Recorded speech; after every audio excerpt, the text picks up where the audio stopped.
Welcome to episode 6 of Everything Sports with Aman. I'm your host, Aman Adkarni, and I cover the hottest topics in sports over the course of the past week. And today we are going to talk about Liverpool struggling over in the English Premier League, my NBA MVP predictions so far this season, fantasy minute, Russell Wilson apparently being unhappy with the Seahawks, and JJ Watt being released by the Houston Texans. And yes, I did say released by the Houston Texans, but we will hop into that later. So now we go to Liverpool struggling in the Premier League. They have dropped their last two games, and it's honestly not looking good because don't know why they're struggling because their last loss against Man City was 4-1. Like I get Man City's on a roll, but 4-1, and then before that they lost 1-0 to Brighton, and Brighton is 15th. So and Liverpool's fourth. They are 2-3 in their last 5 games, but Man City is rolling as we talked about last week. But Liverpool just continues to struggle, and so far this season, they've scored a total of 44 goals compared to 85 goals. And last season was 38 games. They've played 23 games so far, 44 goals, and then last season was 85. And then this year, 1.91 goals per game, round up, that's two. And then 2.24 goals per game, that's point 0.3 higher last year than this year. They already have 29 goals conceded when all of last year they've had 33 goals conceded. Um and then 1.26 goal conceded was their average, and then less than a goal conceded, 0.87 last year.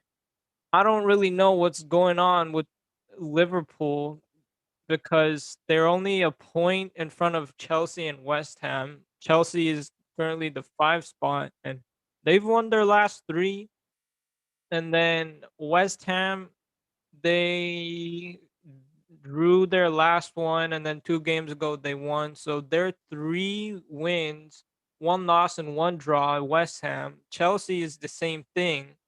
And then Liverpool is in front by 1 point. And if we're talking goals, Liverpool obviously has a tiebreaker. But if Chelsea wins one more game, then they could actually overtake Liverpool. And their next game is against Newcastle, and Newcastle is 16. So these are games Chelsea shouldn't drop. And West Ham's next game comes against Sheffield United, and Sheffield United is literally the last. They're 20th in the Premier League, and they're in relegation.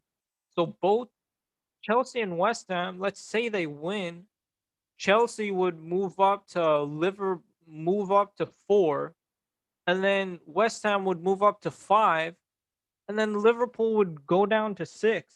So sooner or later, Liverpool is gonna have to pick it up because their next game is against Leicester City, and Leicester City is third. So it's not gonna be easy going for Liverpool. But if they play like how they played last year, then they'll have no issues. Because last season Liverpool is just on fire. Virgil van Dijk was being considered with the best of them, literally in the Ballon d'Or conversation a couple seasons ago with Lionel Messi and Cristiano Ronaldo. Obviously, they're so good, and when you're being considered, when you're in that conversation, you're definitely doing something well for your team and for the sport of soccer or football, however you call it. But Liverpool has tough game next tomorrow against Leicester City. They have Leicester City and then Everton and then Sheffield United as their next 3 games. So let's say they lose to Leicester, they have to win the next 3 to feel somewhat comfortable because West Ham and Chelsea, they're showing no signs of slowing down, even though 3 games ago West Ham did lose. They lost they lost to Liverpool. So Liverpool beat West Ham, and After that, West Ham was 1 win, 1 draw. So if Liverpool can continue not losing, then hopefully they'll stay in top four because they are going to drop out if they lose to Leicester City or even draw for that matter, by the way. So this is a key game for them. And with that, if you go to my NBA MVP predictions so far, what's going on this season. For number one, I'm just gonna say my top five. Joel Embiid, he is like literally averaging Shaq-like numbers. And for center, who shoots threes, plays defense, rebounds. Just Joel Embiid sincerely has it all, and I think he deserves to win MVP so far this season. And obviously, number two, and this was kind of a toss up for one and two, but I only took Embiid because he's a center. And LeBron James, this regular season, he's averaging 25.5 points per game, 7.9 rebounds as well. Um, his assist 8. So round all that up, 26 points, 8 rebounds, and 8 assists. Doing that while averaging 34.7 minutes played per game. All of this at the age of 36, which is still insane. He's definitely second. And Kevin Durant, number three. If you guys haven't forgotten, he ruptured his Achilles. Yes, his Achilles. And he's doing all this season. This season, he is averaging 29.5 points per game, 5 assists per game, and let's see, rebounds. He is averaging doesn't matter total rebound per game. He's averaging Um, 4 assists.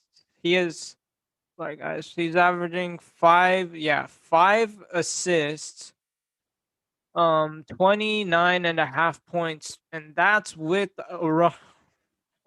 coming back from a ruptured Achilles. I don't know how you perform, and hopefully when I get his rebound totals, his rebounding is 7.4 per game this season, and this is actually really good performance from Kevin Durant.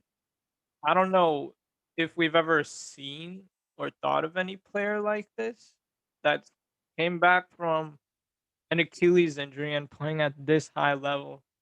And after KD number four, I know Jokic is doing really, really well, but if if what defines an MVP is if you take them off the team, how that team do? Warriors would suck without Stephen Curry, and currently Curry is averaging 30 points, 6 assists, and even though he's a guard, 5.5 rebounds. Round that up to 6, and 3-point field goals per game. He's averaging 5 per game, and he's attempting 11.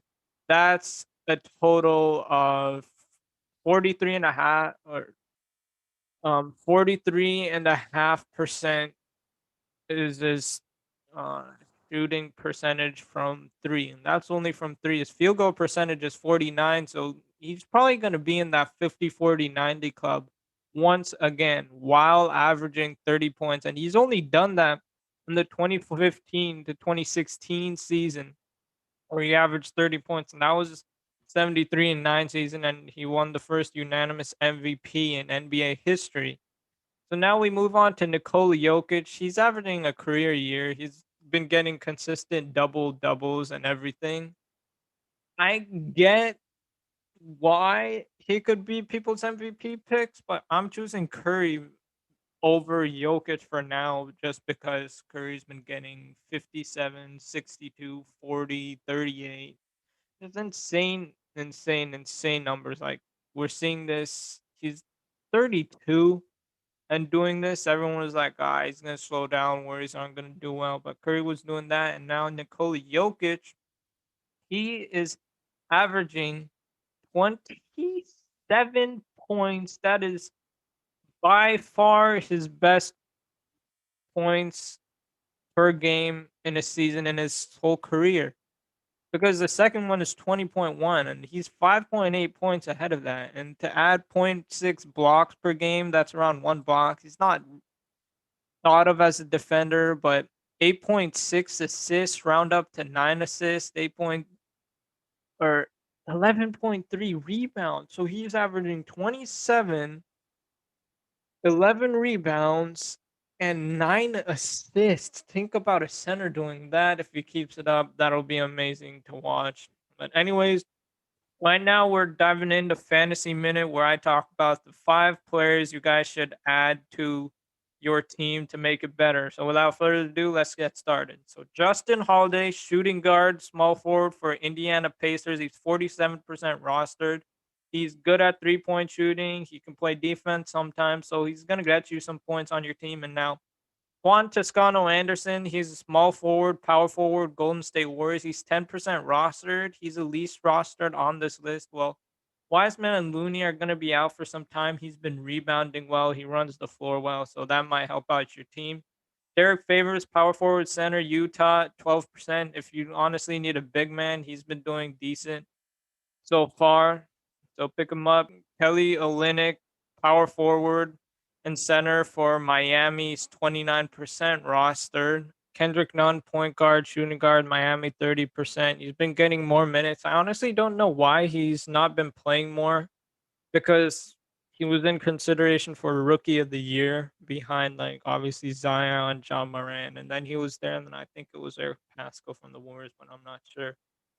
But with that, that rounds out Fantasy Minute. That will definitely help your team. So definitely pick up those players if they aren't rostered yet in your league. And now for the next 2 segments, we go to the NFL world where Russell Wilson apparently being unhappy with the Seattle Seahawks. So he initially complained about getting hit a lot, and honestly, he's a mobile QB. He should deal with it, but the Seahawks have to do something with their O line and things because Russell Wilson can only do so much. Like DK Metcalf expressed frustrations of like teams catching up to their plays and everything because it wasn't that complicated.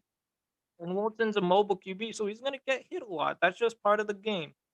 And he wants more say in the personnel decisions the Seahawks make. The Seahawks said they're unhappy. I personally don't think Russell Wilson gets traded, but this is something my friend Evan Garber actually, he's been on Everything Sports with them on podcast a bit. He actually brought up a potential Russell Wilson Deshaun Watson swap. I don't think it'll happen. Obviously, he doesn't think it would happen. We're just throwing ideas at each other. But that would be intriguing if that happens. Wilson is going to go to Houston, who just released JJ Watt, as you hear. And now, Russell Wilson, his career averaging as a Seahawk since 2012, which was when he got drafted. He's won 0 MVPs. He's got 1 ring, though. Definitely Hall of Famer. Don't get me wrong. He's passed for 33,946 yards at a 65.1% completion percentage. He has 267 touchdowns and 81 interceptions since 2012, obviously, when he was drafted. So he crushed the Broncos. And then we all know when he threw the pick literally 2 yards away from the touchdown. If you're a Seahawks fan, then I'm sorry, but that happened and was a bad play call. But now he's complaining about getting hits. I don't think he's going to request a trade, but he's unhappy, which is a thing to monitor, especially him being a superstar quarterback. And many teams need a quarterback, and so many teams. Adam Schefter says like at least 18 or more teams are going to probably have a new quarterback this upcoming season.